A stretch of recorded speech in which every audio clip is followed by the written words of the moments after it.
जी, बोलिए। जी, जी। मेरा प्रश्न ये है हाँ, कि आपके अनुसार हाँ। आप क्या मानते हैं कि हम जो जीवन जी रहे हैं वो कर्म प्रधान ज़्यादा है? यानी जो भी हम करते हैं वही कर्म हमारे पर वापस आता है? या फिर हमारा जीवन ईश्वरीय इच्छा के अनुरूप है? यानी ईश्वर जैसा चाहते हैं वैसा ही हो रहा है और हम उनकी कहानी में केवल मात्र एक पात्र हैं जो उनकी कहानी को पूरा कर रहे हैं। चलिए ठीक है। अब मैं बोलता हूँ। जी, जी। ओम श्री गुरुवे नमः, ओम श्री गणेशाय नमः। ये सीधा आपने जो अपनी भाषा का प्रयोग किया है, ये सीधा-सीधा ऐसा प्रश्न है कि आपने जो प्रयोग किया है, वो इस तरह से प्रश्न किया है, एक सुसंस्कृत भाषा। लेकिन अगर सीधे शब्दों में बोला जाए तो लोग पूछते हैं कि भई भाग्य या कर्म? और यहाँ थोड़ा-सा रुको, मैं एक आपको आपको आश्चर्य होगा, ये वीडियो थोड़ा-सा रोकता हूँ और आपको एक सबूत देता हूँ इस विषय में। अपना उत्तर देने से पहले कोशिश करूँगा कम समय में ज़्यादा बात हो सके, लेकिन ये देखिए मेरे दर्शक देख रहे हैं। पढ़िए ज़रा इसे, ओशो टाइम्स अपना भाग्य खुद कैसे लिखें? है ना? ये लिख रहे हैं, ओशो जी कह रहे हैं, अपना भाग्य खुद लिखें कैसे? पूरी ज़िंदगी इन्होंने क्या किया कि और ज्योतिष विद्या को तो बड़ा इनकार करते रहे ये। पढ़ा है ना, 99.99% ज्योतिष विद्या गलत है।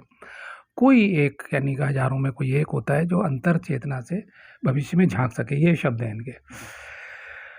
और आपको दूसरा इनका चेहरा दिखाऊँगा, दूसरी जगह कहते हैं, आपने जय कृष्णमूर्ति का नाम, ये बड़ा सम्मान देते हैं। जय कृष्णमूर्ति को सबसे ज़्यादा सम्मान इन्होंने दिया है और इन्होंने कहा है कि जय कृष्णमूर्ति ब्रह्मज्ञानी है, इनके शब्दों में, यानी मेरे समकक्ष।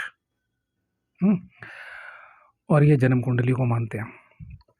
ये अब आपने आज तक नहीं पढ़ा होगा ना कि ओशो ने भाग्य जन्म कुंडली को माना हो, ये हस्तरेखा भी मानते हैं और ब्रह्मज्ञानी का भी भाग्य लिखा हुआ होता है। अब मैं दूसरी तस्वीर, यहाँ तो ये कह रहे हैं, क्योंकि हमारे पास इतना समय नहीं कि पूरा पढ़ के सुनाया जाए,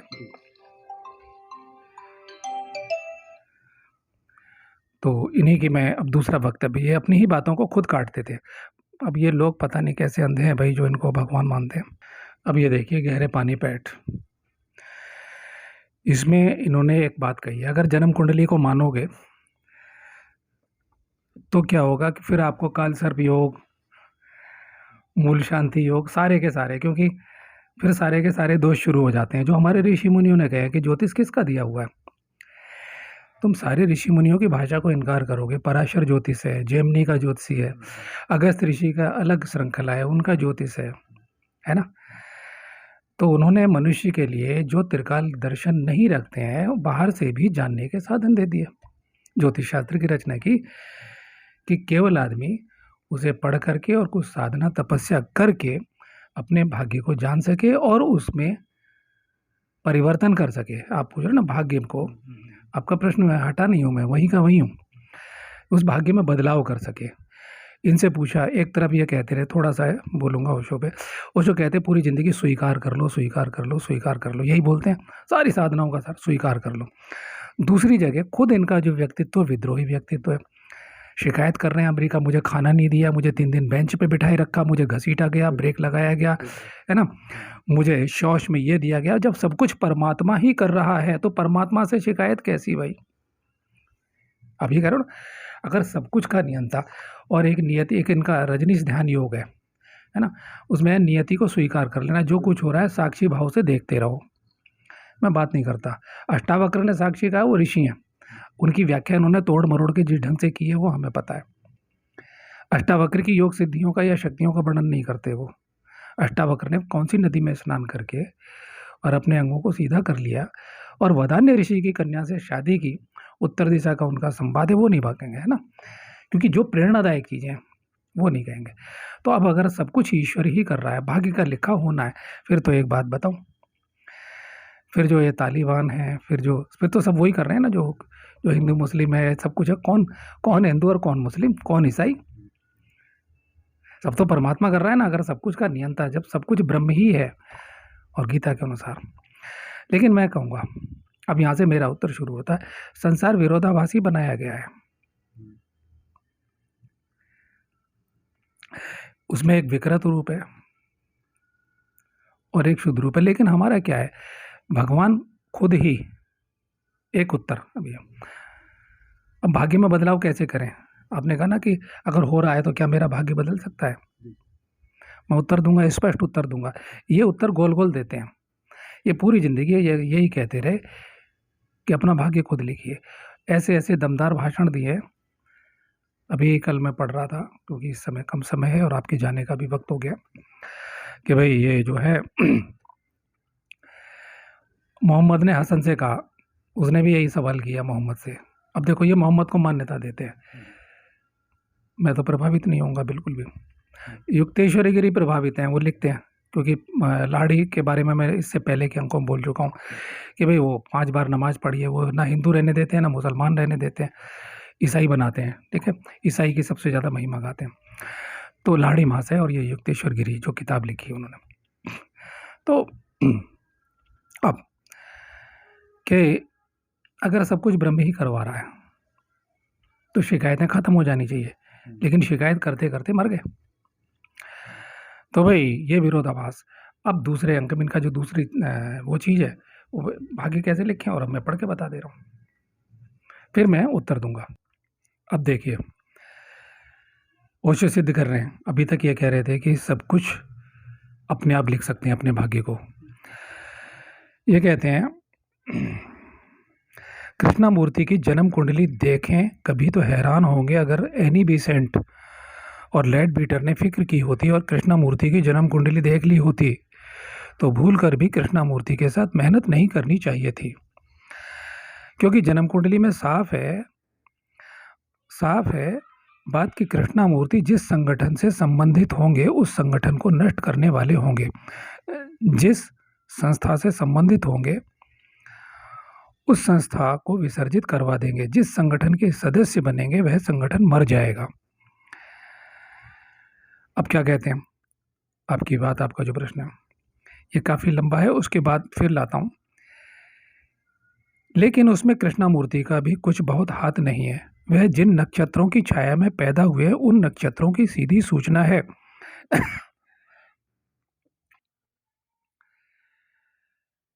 उन नक्षत्रों की सीधी सूचना है। वह किसी संस्था में भी डिटेक्टिव सिद्ध होंगे, किसी भी संस्था के भीतर वह विघटनकारी सिद्ध होंगे।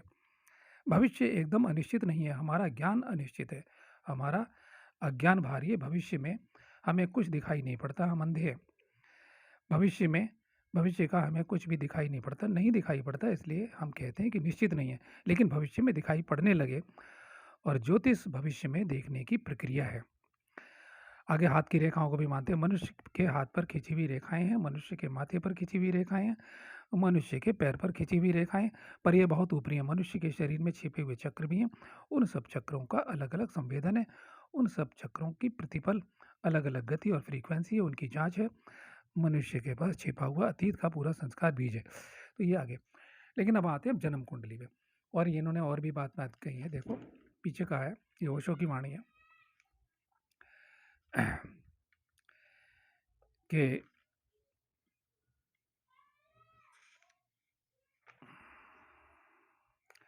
अब जन्म कुंडली मान ली गई, वही जिसमें भाग्य लिखा है। अगर कृष्णामूर्ति की कुंडली में ये लिखा था तो ओशो की कुंडली में भी यही लिखा था कि तुम ओशो वहाँ जाओगे, तुम्हें यातना दी जाएगी, सताया जाएगा। तो सारी बात इनकी बकवास हो जाती है कि आप अपना भाग्य खुद लिख सकते हैं, फिर कहाँ रह गया? ठीक है, अभी आपका प्रश्न वहीं का वहीं है। ठीक है, देखिए जैसे ही आप, अब मेरी बात, माँ बाप के पेट में आते हैं, मतलब माँ बाप के मिलने से आप पैदा हो जाते हैं, माता के गर्भ में आते हैं। आपको इसी घर में क्यों नहीं पैदा कर दिया, दूसरे घर में क्यों नहीं पैदा कर दिया? जिसके घर में जाते हैं वहाँ के संस्कारों से ग्रस्त हो जाते हैं। आपको अमीर घर में पैदा करते हैं तो आपको अमीरी मिलती है, गरीब घर में पैदा होते हैं तो गरीबी भोगनी पड़ती है पहले से ही। अब आप प्रयास करते हैं, आपकी जन्म कुंडली में लिखा हुआ होता है कि आप योगी बनेंगे, साधु बनेंगे, क्रिमिनल बनेंगे, क्या बनेंगे। अब फिर रास्ता क्या है? अगर सब कुछ बनना है, ईश्वर नहीं है तो ईश्वर ने, फिर वहाँ मैं वहीं आता हूँ। ऋषि कहते हैं, ऋषि उत्तर देते हैं कि एक कर्म। अब भाग्य और कर्म के सिद्धांत जरा दोबारा अपनी परिष्कृत भाषा आप बोल दीजिए, दोबारा पढ़ दीजिए। यहाँ मैं माइक दे रहा हूँ। प्रश्न ये था जी कि कर्म ज़्यादा महत्वपूर्ण है अगर जो हम जीवन हम जीते हैं, तो जीवन में कर्म ज़्यादा मायने रखते हैं या ईश्वरीय इच्छा से? अब ईश्वरीय इच्छा, तो ये कर्म का जो है भगवान ने साफ कह दिया, कर्मण्येवाधिकारस्ते मा फलेषु कदाचन। हे अर्जुन, तू युद्ध कर, जीत हार तेरे। लेकिन हम जीतने के लिए युद्ध कर रहे हैं ना। लेकिन फिर भी उसके संशय को मिटाने के लिए भगवान ने विराट स्वरूप दिखाया अपना, कि देखिए सब मेरे द्वारा मारे जा चुके हैं, पहले ही सब कुछ आयोजित है। और महाभारत जब मैं आरंभ कर रहा हूँ तो वहाँ पहले ही लिखा गया है कि फलाने ने दुर्योधन ने इस रूप में जन्म लिया है, क्योंकि धरती पर पापाचार बढ़ा हुआ है। भगवान ही पाप को उत्पन्न कर रहे हैं, दुष्टों को पैदा करते हैं। ये एक लीला है, इसको कहते हैं लीला। लीला क्या है? दुष्टों को पैदा करना, वो कर रहे हैं, और उसका संहार करना, है ना। अब पुलिस अपना काम कर रही है, चोर अपना काम कर रहे हैं, दुष्ट अपना काम कर रहे हैं, संघर्ष चल रहा है।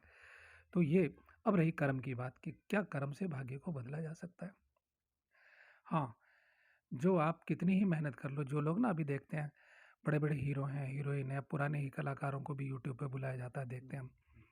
हम्म, बड़े बड़े टीवी पे बुलाया जाता है, तो बड़े किस्से, जब एक आदमी भीड़ से उठ करके तो अपने किस्से गाता है कि मैंने इतनी मेहनत की और मैं सफल हो गया, तो मेरे जैसा आदमी सोचेगा भाई कुछ नहीं हुआ, मैंने मेहनत की, मैंने इतनी मेहनत की, मैं डांसर बन गई, मैं ये बनी, मैं हीरो बन गया, मैंने ये किया, मैं ये बन गया, मैं आर्मी का मेजर बन गया, जनरल बन गया, फलाना बन गया, मैंने मेहनत की।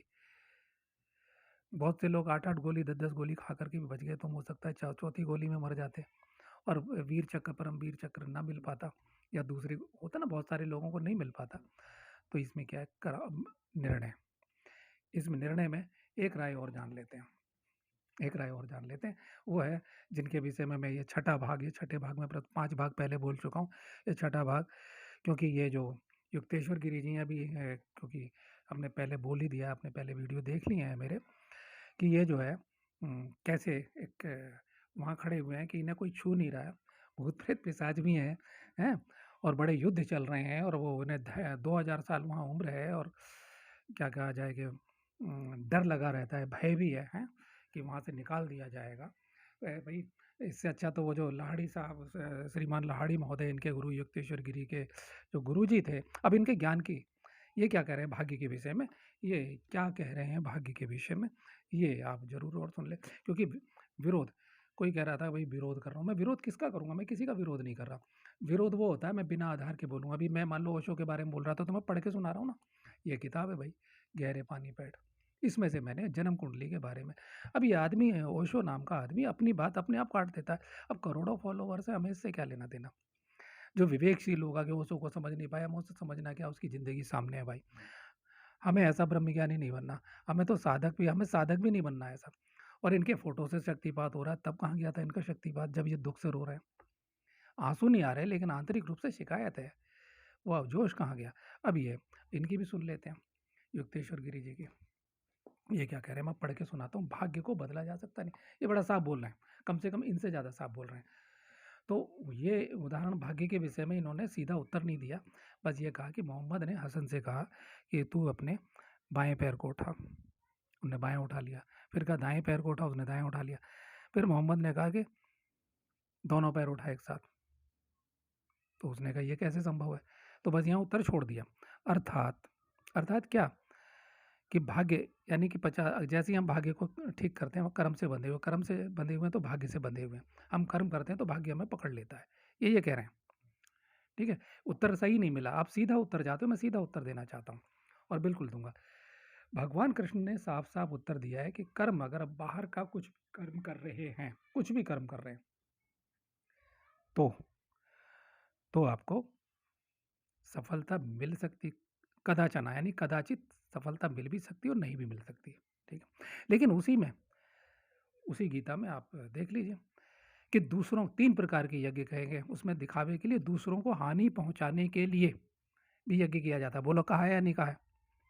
यानी यज्ञ एक ऐसा कर्म है, गीता पूरी यज्ञ पे खड़ी हुई है, 4था अध्याय पूरा, फिर लास्ट में प्राण यज्ञ की बात सबसे ज़्यादा, सबसे पहले यज्ञों की बात करिए।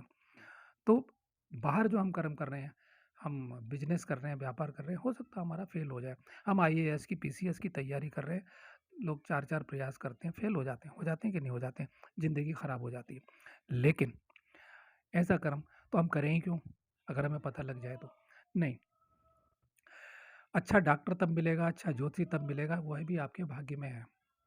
तो आपको अच्छा ज्योतिषी मिलेगा जो भाग्य की घटनाओं को बता देगा और उसमें परिवर्तन करने के जो उपाय हैं वो करेगा। अब मैंने कहा 100% यज्ञ भी गलत होते हैं। स्वाहा स्वाहा तो हर कोई कर लेता है, लेकिन मैं उस यज्ञ की बात कर रहा हूँ। मैंने कई बार यज्ञों पर वर्णन किया है। तो यज्ञ के द्वारा अब पढ़ेंगे बार-बार, गीता खोलूँगा तो टाइम नष्ट होगा, है ना? हमारे जो दर्शक हैं वो अपने आप ढूँढ लेंगे। तो उसमें लिखा है 3 प्रकार के यज्ञ हैं और उसमें जब प्रारंभ के यज्ञों में वर्णन है कि आप जब यज्ञ करते हैं, यज्ञ में परमात्मा प्रतिष्ठित है। बोला है? याद आ गया? यज्ञ में परमात्मा प्रतिष्ठित है और यज्ञ में परमात्मा प्रतिष्ठित है और फिर बोला कि क्या है वो देवता, जब हम यज्ञ करते हैं उस भाव से, तो क्या है विधिवत यज्ञ की ज्योमेट्री पता होना चाहिए उसका। ये कोई भावना नहीं है। जैसे मैंने अभी गुजराती का उसका जिक्र किया, नेडियाड वाले का, मैंने उससे कहा मैंने तुम्हें यज्ञ नहीं सिखाया हुआ। तो कहता मैं श्रद्धा से करता हूँ। श्रद्धा एक अलग रसायन है, यानी जो जैसे अभी 16 अंग बताए मैंने मंत्र साधना के बताए, तो यज्ञ में भी वो सारी चीजें हैं कि देवता का स्थान कितनी दूर होगा, आवाहन है। बहुत से लोग तो यज्ञ कुंड में ही आवाहन करते थे। अब तुम देवताओं को बुला रहे हो, उसमें बैठा के क्या जलाओगे देवताओं को? जलो। हालांकि देवताओं का शरीर जल नहीं सकता, वो अग्नि उन तत्वों का बना हुआ है, दूसरे तत्वों का है। ये पंच तत्व का जगत है, वो पंच तत्व का जगत नहीं है। अब समझ गए? वो दूसरे तत्वों का जगत है, उनके शरीर दूसरे हैं, लेकिन है तो नहीं। अब मैं कहूँ श्रद्धा से आइए, अभी मैंने आपको कहा, मैं कहूँ लीजिए चाय पीजिए, मैं आपकी नाक में चाय लगाऊं, बताओ कैसा लगेगा? तो वो पूरा एक विज्ञान, मतलब पूरा समझना पड़ेगा। ये यज्ञ विद्या समझनी पड़ेगी। मैं विज्ञान शब्द नहीं बोलूँगा। विज्ञान से ऐसा लगता है ये विज्ञान के चक्कर में ही लोग बहुत सारे कि विज्ञान है, विज्ञान है। ठीक है? विज्ञान अधूरा है, उतना ही जानता है विज्ञान। ये विद्या है। तो यज्ञ विद्या के प्रयोग जब होते हैं, तो बिल्कुल उसी तरह वैज्ञानिक जैसे होते हैं, उसमें पूरा आपको प्रशिक्षण लेना पड़ेगा। ठीक है? जैसे मैंने तत्वों की सामग्रियाँ बताई, मंत्रों में भी शक्ति होनी चाहिए। श्रद्धा एक अतिरिक्त चीज़ है, श्रद्धा से ही किया जाएगा। हम ध्यान में भी बैठ पूजा भी करें, मैं ध्यान की बात नहीं करता हूँ, मेरे तो किसी वीडियो में ध्यान की कोई विधि नहीं है आज तक, है ना? लेकिन ध्यान की परीक्षाओं की बात करता हूँ कि जो लोग ध्यान की बात कर रहे हैं उनकी परीक्षा ली जाए कि कैसे क्या। तो ठीक यज्ञ का भी वही है कि यज्ञ के परिणाम आएँगे कि नहीं? तो यज्ञ के लिए साफ-साफ कह दिया है गीता में कि यज्ञ करने से भाग्य बदलेगा। हानि पहुँचाने के लिए है, तीसरा तामसिक यज्ञ किसके लिए? हानि पहुँचाने के लिए, और पहला है किस लिए? राजसिक यज्ञ। तो वो 3 प्रकार के यज्ञों को देख लिए, कामना सिद्धि के लिए है ना? राजसिक यज्ञ किस लिए? कामना सिद्धि की, कामनाओं की पूर्ति के लिए यज्ञ है। यदि वो सही हो रहा है, श्रद्धा उसमें एक रसायन है अलग, यानी कि एक अनिवार्य अंग है, उसके बिना तो होगा नहीं। लेकिन उसका जो तत्व आप अगर नहीं जानते हैं, उसकी लकड़ियों के बारे में, उसकी ईंटों के बारे में, उसकी विद्या के बारे में, उसकी दिशाओं के बारे में, उसकी जो चैतन्य ऊर्जा है, स्थान के बारे में, बहुत सारी चीज़ें हैं।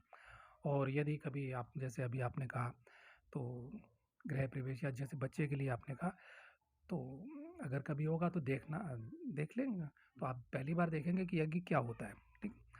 और उसकी कामनाओं की पूर्ति के लिए कितने हजार मंत्रों की आहुति कितने दिन तक चलेगी, यह सब विधान है।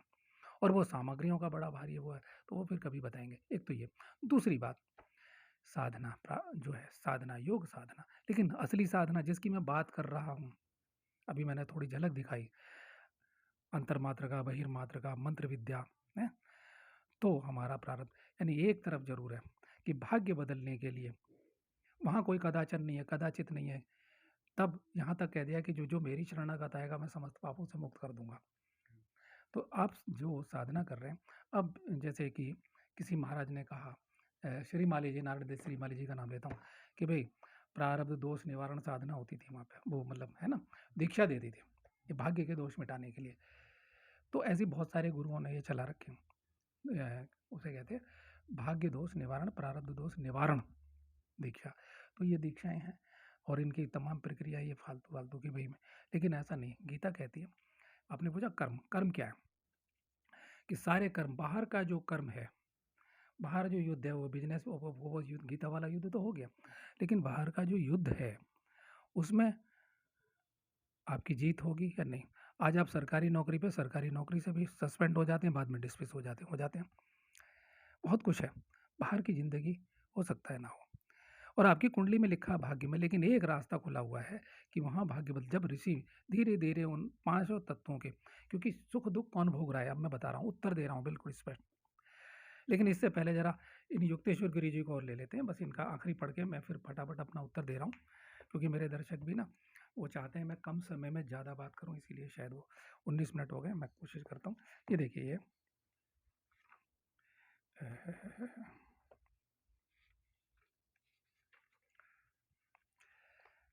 आप घर फ़ोन कर देते। देखिए, ये मैं पढ़ रहा हूँ युक्ति इनको और ये देख लेंगे ये इन्हीं के शब्दों को मैं पढ़ रहा हूँ। ये एडिशन जो है 1994 की किताब है और पृष्ठ संख्या 241, ठीक है? मैं पढ़ रहा हूँ युक्तेश्वर गिरी भाग्य बदलने के लिए क्या कह रहे हैं। मनुष्य के सारे दुख कष्ट किसी न किसी प्रकार से विश्व विधान के उल्लंघन से ही पैदा होते हैं। चलिए, मैं वहाँ पढ़ रहा हूँ कि किस तरह शास्त्रों में बताया गया कि ईश्वर की सर्वशक्तिमत्ता का अनादर न करते हुए मनुष्य को प्राकृतिक नियमों का पालन करना चाहिए। उसे यह कहना चाहिए कि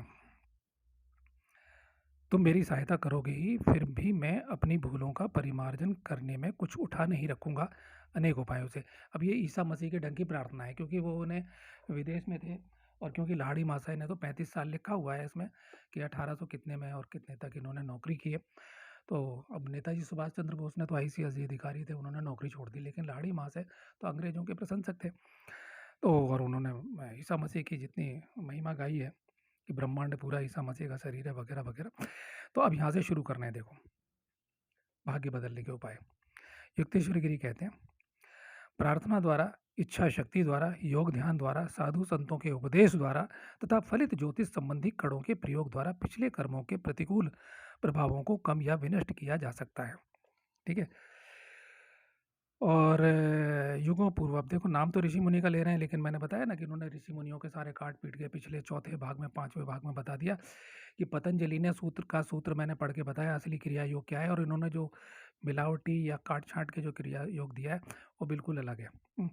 अब ये क्या करें, शुद्ध धातुओं से सूक्ष्म प्रकाश किरणें प्रस्फुटित होती हैं जिनमें ग्रहों के प्रतिकूल प्रभावों को निष्फल बना देने की प्रचंड प्रतिशक्ति विद्यमान है। कई वृक्ष लता गुलमादि का संयोग भी सहायक सिद्ध हुआ है। इन सब में विशुद्ध और निर्मल रत्न जिसका वजन 2 रत्ती से कम ना हो सबसे अधिक प्रभावकारी है। अब मैं यहीं अब मैं अपनी बात करता हूँ। अब ऋषियों का ज्ञान क्या कहता है, अब इनको कितना ज्ञान है। अभी पहली बात तो ये, अभी तक मैंने ये कहा है कि केवल ईश्वर का मार्ग खुला हुआ, वहाँ क्षमा है। और कहाँ तक हमारा भाग्य कितना बदल सकता है, ठीक है? क्योंकि जब मैं ज्योतिष करता हूँ तो मैं बताऊँगा इतने दिन तक ये भोजन करना है, लेकिन अगर गलत चुनाव कर लिया तो आपको, अगर मान लो मैंने कहा अभी जैसे मान लो बुध खराब है और मैं कहूँगा नहीं इतने दिन तक ये करो, तो पता लगा मेरे को एक टाइम हरी सब्जी खाना अनिवार्य है या मूँग के साबुत मूँग खाना, अक्रूर पाप दुष्ट में, तो आपकी ज़िंदगी खराब हो जाएगी, तुरंत असर आ जाएगा 8 दिन में। पता लगा कोई घटना घट जाए, दुर्घटना घट जाए, फँस जाओ, विवाद, मुकदमा, लफड़े कुछ भी हो सकते हैं ज़िंदगी में। अब ये क्या कह रहे हैं, इनकी बातों को, इनका ज्ञान देखते हैं। कहते हैं ना, ज्ञान अवतार नाम रखा है इन्होंने, अपने गुरु का नाम रखा है, जो मैंने पढ़ के बता दिया।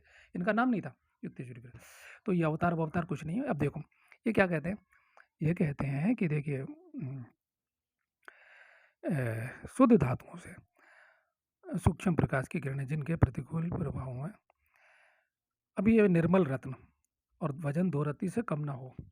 पहली बात, अभी हमारे रत्ती, ये बिल्कुल गलत मानदंड है। हमारे ऋषि क्या कहेगा, हर व्यक्ति के लिए अलग अलग है। रत्ती, रत्ती जो सोना तोलने की रत्ती होती है, लाल और काली, आपने देखी होगी। ये यहाँ से मैं हरिद्वार ऋषिकेश, ये कच्ची रत्ती 120 mg की रत्ती होती है। भगवान ने वो लता जो है, गुंजा कहते हैं आयुर्वेद में उसे, गुंजा, गुंजा की जड़ जो जहरीली होती है, और उसके भी प्रयोग हैं कि अगर उसे हम कांजी में शुद्ध करके अगर ऐसे लगा देंगे तो आंखें फूट जाएंगी। कहते हैं सूक्ष्म दर्शन हो जाता है, आत्माओं का भी दर्शन होने लगता है सूक्ष्म जगत का। अगर हम कांजी में 3 घंटे शुद्ध करके उसकी जड़ को, तो आंखों में अगर अंजन आज दें, क्योंकि तंत्र ग्रंथ कुछ और कह रहा है, तंत्र ग्रंथ ने ये नहीं बताया, उड्डीस तंत्र, दत्तात्रेय तंत्र आदि जो ग्रंथ है वो ये नहीं बताते, ठीक है? वो कहते हैं सीधा आज लो। तो अब क्या है कि हम जड़, वो कहना गुलमलता समूह, तो 2 रत्ती, तो भाई दूसरी जो रत्ती होती है 180 mg की होती है, तो अंतर आ गया वजन में, आ गया नहीं आ गया, 2 रत्ती, और वो भी पेड़ों से पैदा होती है, पक्की रत्ती बोलते हैं चलन की भाषा में, ठीक है? दूसरी बात, ये मूंगा पन्ना मान लो नीलम पहनने के लिए उन्होंने कहा, इसमें आया नीलम पहनने का, नीलम की मैं भस्म बना के खिला दूं, आपके ब्लड में मिला दूं, तो ये हमारे ऋषि कहते हैं भी, मैं बैद्यनाथ कंपनी की किताब पढ़ के सुना दूंगा, वहाँ क्या ग्रह दोष निवारण के लिए ये भस्म खाइए। अब उन्हें पता नहीं, क्योंकि वो तो वैद्यनाथ कंपनी वाले हैं। वैद्यनाथ कंपनी कहाँ से, या डाबर, या जितनी कंपनियां हैं, ये उन ऋषियों की देन है। उन्होंने गुण दोष अपनी दिव्य दृष्टि से लिख दिए। अब किसी को प्रवाल भस्म वो खा रहा है, यानी मूंगे की भस्म वो खा रहा है, और फायदा नहीं हो रहा। मैंने देखा क्या हुआ, उसका मंगल खराब था। और वैद्य जी क्या कर रहे हैं, वैद्य जी को केवल स्कूल कॉलेज के पढ़े हुए हैं, भस्म बना रहे हैं। प्रवाल माने क्या, समुद्री लकड़ी, मूंगा जो हम पहनते हैं। अब किसी को 6 रत्ती पहनना है, 8 रत्ती पहनना है, या पूरी माला पहननी है, कौन सी श्रेणी का, हर रत्न में तो वो बात नहीं होगी जो भाग्य बदलने में हमारी सहायक हो। कि मेरे ऊपर कोई विपत्ति आ रही है तो रत्न ग्रहण कर लेगा। कोई पुखराज पहनने को क्या, मैं पुखराज की भस्म खिला दूंगा भाई। मैं तोड़ूंगा पुखराज को, घिस दूंगा, उसे खरल में घोटूंगा, 40 में गड्ढा खोदूंगा जमीन में। मैं, हम बचपन में 12 वर्ष की उम्र से हम जो है, एक धर्म के चाचा मेरे पिताजी के मित्र थे, उसके बाद तब गुरुदेव ने यह ज्ञान दिया। जो कुछ मैं बोल रहा हूँ अब तो आगे का, उस टाइम शुरू किया था। लेकिन आज मैं फिर करूँगा, फिर घृत कुमारी के रस में घोटूँगा तो वो गुण आ जाएँगे, नीम के पत्ते को रस में घोलूँगा वो गुण आएँगे। समझ रहे हैं ना बात को? अगर मैं मूली के पत्तों के रस में घोटूँगा तो वो गुण आ जाएँगे। तो मैं उसको, उसी भस्म को, मैं पुखराज की, अगर मान लो बृहस्पति में कोई और बैठा हुआ है उसी के घर में, तो मैं क्या करूँगा, उसे भी मुझे शांत करना है, तो मैं क्या करूँगा? मैं सोचूँगा साथ में बृहस्पति और शुक्र का ये बार ये जन्म कुंडली में भाग्य में एक ही साथ बैठे हुए हैं, तो और एक दूसरे के शत्रु हैं, और मुझे शांत करना। मैं क्या करूँगा? हो सकता है मैं ढाक की जड़ का उसमें पुट लगाऊँ, फिर मैं उसे खोदूँ, फिर गड्ढा खोदूँ, फिर उसे छानूँगा। फिर 1 साल 30 365 दिन तक भी आकाश में विभिन्न ग्रह नक्षत्र जो है वो आएँगे। और जो कुछ मैं बोल रहा हूँ यूट्यूब पे खंगाल लेना, करोड़ों वीडियो शायद, ये मुझे उम्मीद है। मैं गुरुदेव की ओम श्री गुरुवे नमः, गुरुदेव कपिल जी महाराज के धूल अरबों कणों के एक कण की कृपा से मैं ये बोल पा रहा हूँ। तो आप अपने दिमाग, क्योंकि आप जिन गुरुओं से जुड़े हुए हो, और अब मैं कह रहा हूँ, आज आपने मेरी ये बात सुन ली ना, एक आपने गलती की जो मुझसे मिल ली है, अब आप अपने गुरु के प्रति सहज नहीं हो सकते, क्योंकि आपका चेहरा बता रहा है, आपके चेहरे पे हज़ार हाव-भाव आ रहे हैं।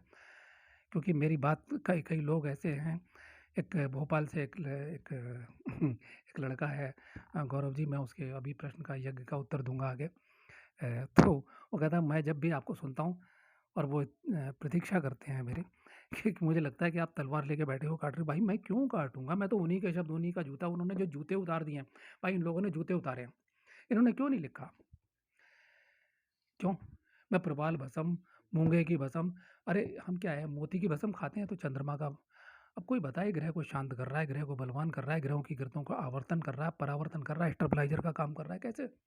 भाग्य बदलने के लिए आप कह रहे हो, कर्म या भाग्य?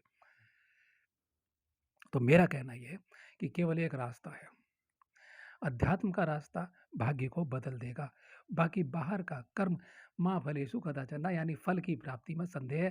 जो यज्ञ भगवान कृष्ण ने बनाया, वो अगर बाहर आहुति डाल रहे हैं और भीतर प्राण यज्ञ कर रहे हैं। अभी हमने क्या किया, अगर कोई आदमी आज्ञा चक्र मतलब अनाहत चक्र की साधना कर रहा है और वायु तत्व की सामग्रियाँ, ठीक है, और डाल रहा है, ये जर्सी गाय का घी नहीं है, वो जो है संयोजन, सारा कुछ ठीक है, सारा कुछ ठीक है।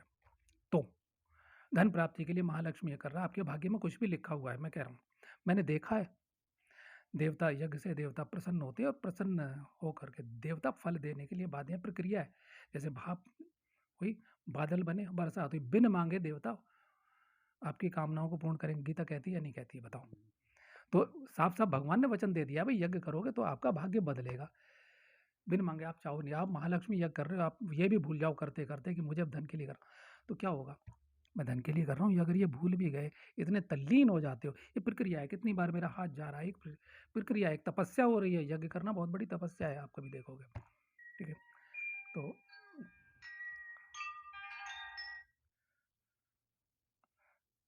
हाँ, थोड़ी देर में करता हूँ अभी। तो तो भाग्य बदलेगा, केवल एक ही रास्ता है।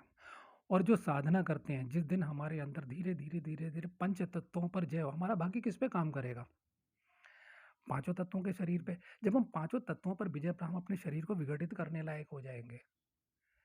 विलीन कर लेंगे, यहाँ से होते हैं, और हम किसी अन्य ग्रह पे प्रकट हो जाएँ, फिर हम शनि पे ही प्रकट हो जाएँ, मंगल पे, तो हम ना नष्ट नहीं होंगे। वो हमारे ऋषि-मुनि तो, नारद जी हमारे, या गौतम ऋषि, आपने अपना गोत्र बताया, तो जो हैं, वो कौन लोग हैं भई वो? हम किनकी संतानें हैं? तो अगर वो हैं, तो भाग्य अब वो भाग्य के बंधनों से मुक्त हो गए। और अगर मान लिया जाए कि वो अहिल्या को शाप देना और ये करना, ये सारी घटनाएँ, ये सब लीलाएँ हैं, इस संसार में इन सब के उत्तर नहीं। हमें क्या करना है, इन सब की ये उसने क्या किया, शास्त्र में ये लिखा वो ना करके उसे पढ़े समझे। हर चीज़ हमें, हर घटना प्रेरणादायक है, हमें कुछ सीखने को मिलता है शास्त्र में। और शास्त्र के अलावा मैं 5000 साल पहले से मैं मैं वहीं से शुरू होता हूँ। मैं यहाँ बैठा ज़रूर हूँ, मैं वहीं से शुरू करता हूँ, इसलिए मेरी बातें ऐसी हैं। ये सब है ना, ध्यान नहीं रहा मैं। तो मैं वहीं से शुरू करता हूँ। मुझे लगता है कि मैंने सारांश में बता दिया। ओशो महोदय की भी सारी निकल गई उनकी, और जितने है ना, कि एक तरफ कुछ कहते हैं, एक तरफ कुछ कहते हैं। मैंने दोनों विचार बता दिए। एक तरफ कहते हैं भाग्य लिखो अपना, और दूसरी तरफ ब्रह्मज्ञानी जब खुद है तो सारी चीज़ें, फिर कालसर्प योग भी, मूल दोष शांति भी, व्याघात योग भी, व्यतिपात योग भी, सारी चीज़ें लागू हो जाती हैं। और उनका जो शांति विधान है जो ब्राह्मण लोग कर रहे हैं, हमारा मन इसलिए खिन्न होता है, हम लोग इसलिए दुखी होते हैं कि वो लोग पैसे ले लेते हैं। हम तीर्थ स्थानों पर जाएँ तो वो कहे कालसर्प योग, लेकिन ऐसे नहीं होता। उन्हें कुछ नहीं पता, वो आएँगे रोज़ के हो गई शांति, शांति-वांति नहीं होती है। उसके लिए शास्त्र कहता है योग्य पुरोहित चुनिए, योग्य ब्राह्मण चुनिए, योग्य आचार्य चुनिए। जैसे हर शास्त्र में, गीता के शुरू में ही कह दिया कि गुरु के पास जाइए और साष्टांग दंडवत प्रणाम सेवा। गुरु से ज्ञान प्राप्त करने का क्या रास्ता है? साष्टांग दंडवत प्रणाम सेवा परिप्रश्नेन, आप उसके, ये मेरा अनुवाद है, परिरूपेण, यानी आप उसके प्रतिरूप हो जाइए, परिरूपेण है, परिप्रश्नेन। वो उन्होंने कहा निष्कपट भाव से। निष्कपट होना तो एक साधारण बात है, वो तो होना ही पड़ेगा। आपको लगे कि नहीं मुझे ये विद्या प्राप्त करनी है, भागना है, तो नहीं होगा। तो मुझे लगता है कि क्या अभी भी आपको संशय है तो बता दीजिए, कि मैं फिर अपने निर्णय पे, क्योंकि हमारे दर्शक भी जो मुझे देख रहे हैं, जो मुझे सुन रहे हैं, जो मेरा इंतज़ार करते हैं, चलिए आज आपके बहाने से ये प्रश्न हुआ कि वो उम्मीद करते हैं कि मैं स्पष्ट उत्तर दूँगा, कि मेरे से जुड़े हुए चाहे वो कम लोग हैं, लेकिन कम ही पसंद करेंगे, लेकिन वो लोग हैं जिनके पास एक्स्ट्रा माइंड होगा भाई, मुझे पसंद करने वाले। तो वो हल्का-फुल्का बर्दाश्त नहीं करेंगे, ठीक है? तो अब मैं क्या कह रहा हूँ, क्या है कि वो उम, बाहर का जो प्रयास है, कुछ भी आप बनना चाहते हैं, आपकी महत्वाकांक्षा पूरी हो भी सकती है, नहीं भी हो सकती।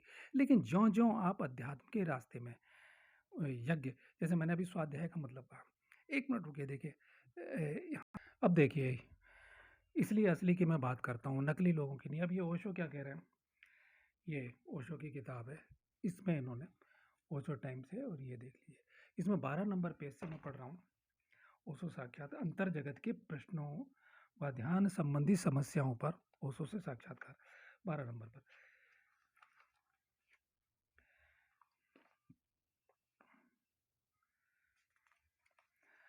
स्वाध्याय और ध्यान में क्या अंतर है? स्वाध्याय अर्थात स्वयं का अध्ययन, और स्वयं का अध्ययन विचार के बिना संभव नहीं, इसलिए स्वाध्याय विचार की ही प्रक्रिया है। जबकि ध्यान है विचारातीत, वह है विचारों के प्रति जगना। स्वाध्याय है सोचना, ध्यान है जागना। सोचने में जागना नहीं, क्योंकि जागे और सोचना गया। सोच विचार में होने के लिए निद्रा आवश्यक है। सोच विचार आंखें खोल खोल कर स्वप्न देखना है। अब ये दिया इन्होंने, है लंबा छोड़ा, बस ये दे दिया इन्होंने। सीधा अर्थ क्या बताया? स्वाध्याय माने स्वयं का अध्ययन। लेकिन अब बताओ, कहाँ पतंजलि, ऐसे तोड़ मरोड़ के इन्होंने दिया है। स्वाध्यायात इष्ट देवता संप्रयोग, संपूर्णता से प्रत्यक्ष, जैसे आप मेरे सामने बैठे हो और मैं कहता हूँ अंत क्या होगा, वो जो जन अनंत ब्रह्मांड से वह जगदम्बा प्रकट हुई है या महादेव प्रकट हुए, हम उन्हीं के तेज में प्रवेश हो जाएंगे, हम भी विलीन हो जाएंगे, अंत कैवल्य में पहुंचेंगे। ये मार्ग है, अपना अध्ययन नहीं। अब ये स्वाध्याय का, वो स्वाध्याय के अंतर्गत यज्ञ है। और जो जो हम गीता प्रेस की किताब पढ़ते हैं उसमें स्वाध्याय का अर्थ क्या है, सब ने अलग अलग। तो इसलिए हमें मूल पे चढ़ना पड़ेगा। हमें वो स्वाध्याय चाहिए, कौन सा वाला, जो ऋषियों ने दिया है, स्वाध्याय तो इष्ट देवता संप्रयोग, घेरंड भी वही बोलेंगे। और वो जो आजकल अर्थ दे रहे हैं कि वेद शास्त्रों का अध्ययन मनन चिंतन, फिर तो वो सारा पढ़ते जाएंगे। वो एक दैनिक कर्म है। तो भाई बदलने के लिए, भाग्य बदलने के लिए क्या होगा कि एक ही रास्ता है जो इन्होंने संपूर्णता का बताया, वो स्वाध्याय चाहिए, जो असली क्रिया योग के अंतर्गत आता है। तो अपराध, और तब तक जब 5 तत्वों के प्रार जब हो जाएंगे, हम पार हो जाएंगे, फिर क्या होगा? फिर हमें भाग्य के बंधनों से मुक्ति मिल गई ना।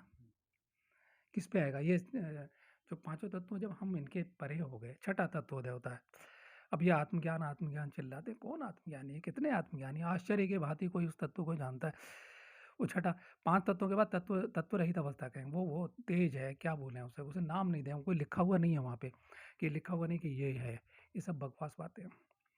व्याख्याएँ मैं भी कर सकता हूँ, लेकिन इतने लोगों ने इतनी व्याख्या की, आप उलझ जाते हो। एक से एक गुरु। प्रियश्री, मुझे लगता है कि आपके प्रश्नों के माध्यम से और ये जो हमारे श्रोता हैं, जो मुझे सुनते हैं, ये हमारा काफ़ी कुछ आपके प्रश्नों का समाधान साफ-सुथरा हुआ होगा। मैंने कोई घुमा कर के उत्तर नहीं दिया, जो मैं तो कुछ भी नहीं हूँ, है ना? और मैं अभी एक साधारण साधक हूँ। गुरुदेव की जो चरण धूलि है, उनमें से एक कण बस वो कहीं गिर गया है, तो मैं इतना बोल पाया। लेकिन ये जो बड़े-बड़े दिग्गज हैं, हुँ, जो भाग्य कर्म, जो व्याख्या और दुनिया भर के ये सब ग्रंथ दे रहे हैं नए-नए बना कर के, स्वयंभू गुरु हैं ये लोग, अपने गुरु अपने आप हैं, है ना? तो भई ये अ, मुझे लगता है कि आप संतुष्ट हुए होंगे। कुछ नहीं है ना? समझ गए ना कि उस रास्ते से आपका प्रारब्ध बदल सकता है और उसके बदलने की कोई सीमा नहीं, बदलते, बदलते, बदलते और इस जन्म में अगर कहीं पहुँच भी गए और रह गए, तो भगवान कहते हैं पुनर्जन्म उतनी सारी स्मृतियों के साथ फिर होगा, है ना? और फिर आगे बढ़ोगे। ओम तत्सत श्री गुरुवे नमः। आज की मुलाकात पूरी करते हैं। और ये गुलमलता समूह जिसकी बात करते हैं, तो हमारे शास्त्रों में ऐसा नहीं कि उठा के हमने यूँ मतलब बस उसे जड़ से तोड़ लिया और जो है बस बाँध लिया, ऐसा नहीं होता। तो उसको ये 24 घंटे पहले निमंत्रण देते हैं, हमारा शास्त्र ऐसा कहता है। और उसके भी तिथियाँ होती हैं कि कौन-सी तिथि को उसमें किस नक्षत्रों में उस जड़ी-बूटी में वो रस पूरा होगा, उसकी प्राण शक्ति पूरी पूरी होगी और वो तत्व होगा, ठीक है? मान लिया जाए हम बुध का हम अपामार्ग का हम आह्वान करते हैं या मंजिष्ठा है, मंगल के लिए हम मंजिष्ठा के वृक्ष का निमंत्रण हम देते हैं, छोटा वृक्ष ढूँढ लेते हैं। तो क्या होगा हम 24 घंटे पहले जाएँगे, उसे और वो जाने का भी दिन होगा। आकाश में जो मंगल के नक्षत्र होंगे और उसमें भी ये देखना पड़ेगा कि हमें कौन-सा नक्षत्र हानि करता है, उसे त्याग देंगे। 3 नक्षत्र है मंगल के, तो उसे हम क्या करेंगे, हम त्याग देंगे और उस नक्षत्र में जाएँगे प्रार्थना और एक दिन पहले जाएँगे दूसरे नक्षत्र में जो मेरे लिए शुभ नक्षत्र है और चंद्रमा भी हो साथ में शुभ और अन्य ग्रहों की स्थिति पर विचार करते हुए हम क्या करेंगे? उन्होंने युक्तेश्वर गिरी ने तो कहीं ऐसा थोड़ा-सा तो कहते हैं कि सुमुहूर्त एक शब्द बोलते थे, मुहूर्त अपने अनुसार सुमुहूर्त ऐसा कुछ नहीं बोला उन्होंने, पर वहीं बात खत्म कर देते हैं। जबकि इतनी मोटी किताब है ये, पूरी इतनी मोटी किताब है, पूरा टाइम मिला हुआ है कहने के लिए, समझने के लिए, ठीक है? तो हमारा शास्त्र कहता है क्योंकि शास्त्रीय परंपरा उन्हें पसंद है, एक जगह खुद कहते हैं पेज नंबर फलाना-फलाना आप देख लेना कि मुझे ये अनुष्ठान, ये कर्मकांड पसंद नहीं है। तो और जबकि ये भी एक अनुष्ठान है कि हम वृक्ष से ले रहे हैं।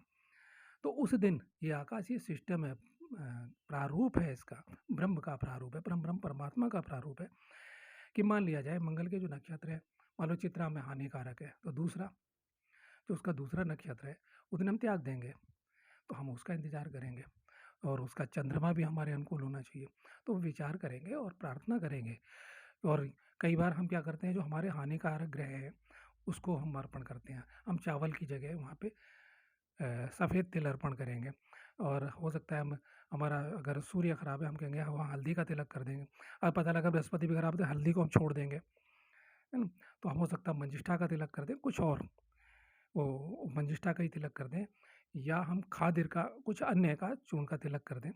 तो वहाँ पर हम उसे जल देंगे पहले, जल देने के बाद में और उसे निमंत्रण देंगे, उसकी जड़ में दक्षिणा रखेंगे, पूरा विधान है, मंत्र हैं और मंत्र खाली बोलने नहीं, मंत्र भी एकाग्रचित्त होके उसी विधान के अंतर्गत उस वृक्ष को की चेतना में वो ग्रहण हो जाएँ। हम उस वृक्ष की चेतना से संबंध स्थापित करेंगे, तब जा कर के वो अगले दिन 24 घंटे बाद वो अपनी संपूर्ण शक्ति के साथ क्योंकि वो वृक्ष अपनी बलि देगा, आत्म बलि देगा, हम उसको उखाड़ेंगे, उसकी जल को लेंगे। उसके बाद क्या करते हैं, वहाँ क्या रखेंगे, कौन-सी दिशा में ग्रहण करना चाहिए, बहुत सारी बारीक चीज़ें हैं। और तब हम उसे लेंगे, घर लाएँगे, गाय के दूध में डुबाएँगे, धोएँगे, फिर उसके बाद उसकी प्राण प्रतिष्ठा का क्रम शुरू होगा और जिसके पंडित जी के अगर मंत्रों में शक्ति नहीं है, हमारे अंदर ही प्राण नहीं होगा, तो हम कैसी प्राण प्रतिष्ठा करेंगे, ये आप विचार कर लीजिएगा। तो ये बहुत सारी चीज़ें हैं, ये क्योंकि सनातन धर्म के एक तरह से विरोधी हैं। सनातन धर्म की बात ही नहीं करते, इन्होंने सारा कुछ आपने पढ़ के सुना दिया हूँ, जिन्होंने पिछले मेरे अंक देखे हैं, तो वो पढ़ लेंगे कि सुन लेंगे मेरे अंग कि भाई मैंने क्या बोला है, मैंने पढ़ के सुना दिया उनके शब्द। मैं किसी को क्रिटिसाइज़ नहीं कर रहा हूँ, मैं किसी के विरोध में नहीं, मैं उन्हीं के शब्द, भाई उनके उतार दिए हुए जूते हैं, मैंने वो जूते उठा लिए इन महान लोगों के, विभूतियों के, और उन्हें पानी में डुबाया और उन्हीं को मान रहा हूँ भाई, मैं क्या करूँ? ये भ्रमित करने वाले लोग वो अंग्रेज़ों के शासन काल के लोग हैं, ईसा मसीह वाले लोग हैं या मोहम्मद वाले लोग हैं। अब वहाँ तो ये नहीं कि भई अब हमारे यहाँ तो नहीं कि वो नमाज़ भी पढ़ेंगे और क्रिया योग भी करेंगे, नहीं। तो भई मैंने जो कुछ कहा मैं तथ्य रख रहा हूँ सामने। आपने अपने हिसाब से, अपनी बुद्धि से, अपने विवेक से निर्णय लेना है। ओम तत्सत।